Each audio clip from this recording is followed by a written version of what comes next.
Hello, I'm Dr. William Schlosser, Washington State University, School of the Environment. This is my classroom.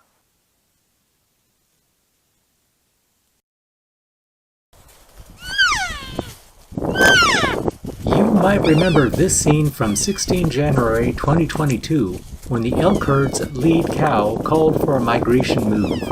Get the troops together, form a line, head count, call off, remember to say with your traveling buddy. All together now, we only go as one set, no stragglers.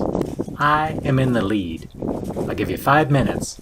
Buckle up, I want to pass that highway before sunrise. Follow me. That was the arrangement as we listened to those perfectly pitched cow whistle calls through the night. On schedule, the herd of about 90 elk left Kamiak Butte to move into the direction of Moscow Mountain, just 15 miles to the east. Remember, that was 16 January.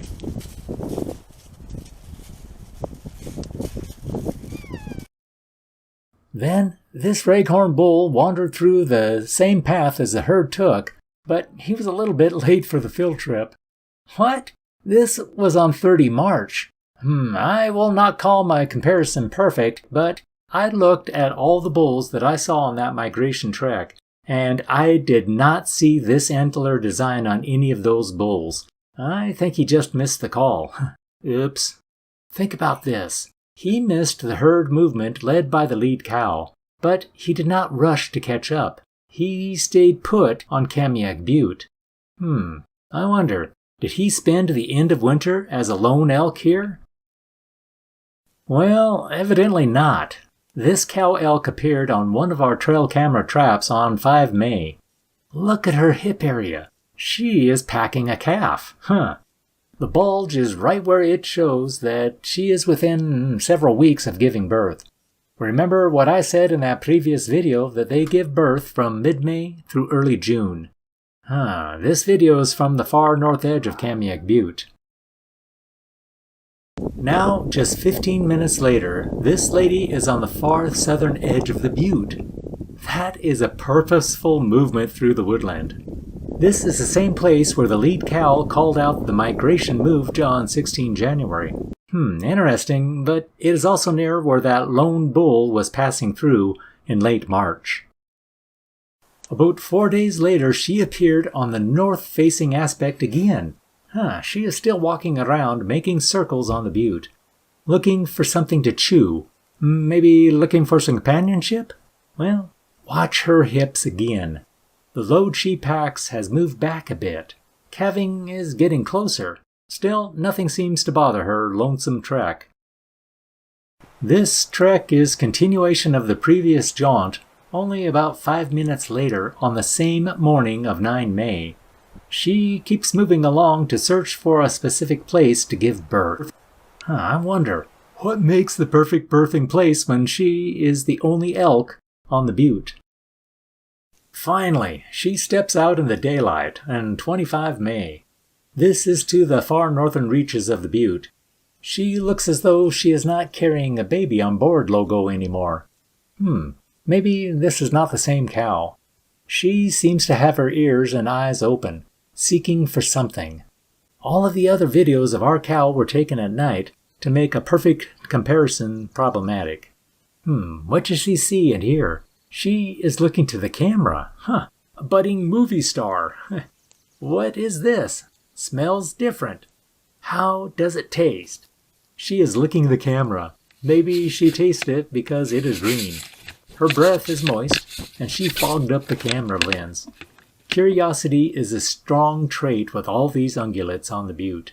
She seems to be testing out the territory.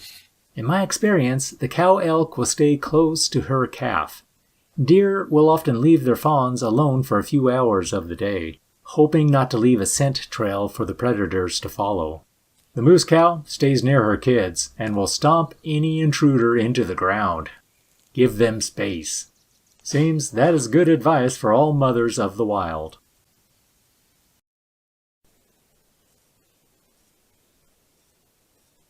Just 1 week later, the 1st of June, we have 2 young bulls entering the butte. We have not seen these two before, traveling as a pair. Their antlers are in velvet, telling us loads about the current food supply. The branching of the antlers, this one with 2 eye guards stemming out. That tells us how their diet gives them the energy to convert shrubs into this velvety rack. Last year's spring and summer 2021 was a drought on the Palouse. This spring is moist and was met with warm temperatures. The plants rage out and our ungulates feast. These antlers tell us a great success story. These guys are seemingly new members of the Kamiak Butte crowd.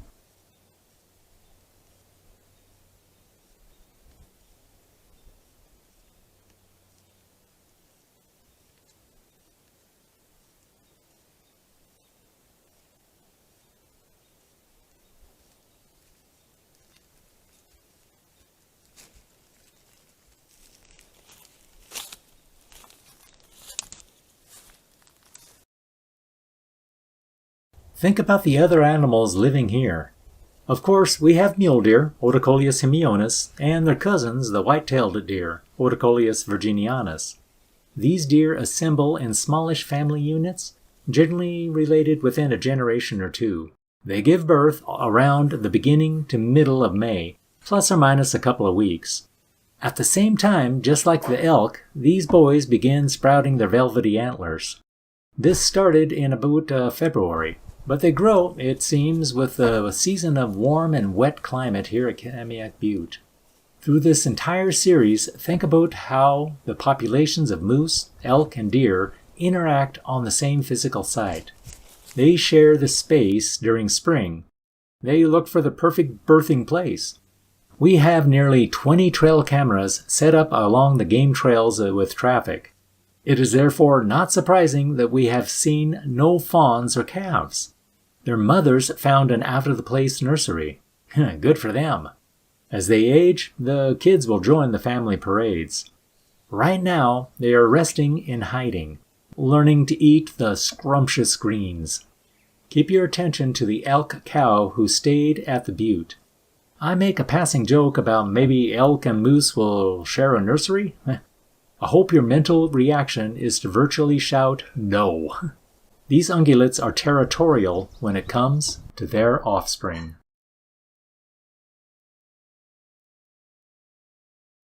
You might walk by a fawn without seeing it. You may see an elk calf right beside its mother. This young cow is a yearling on the same springtime site as our older sister we have been following all spring. We share these videos from the vantage of a camera trap.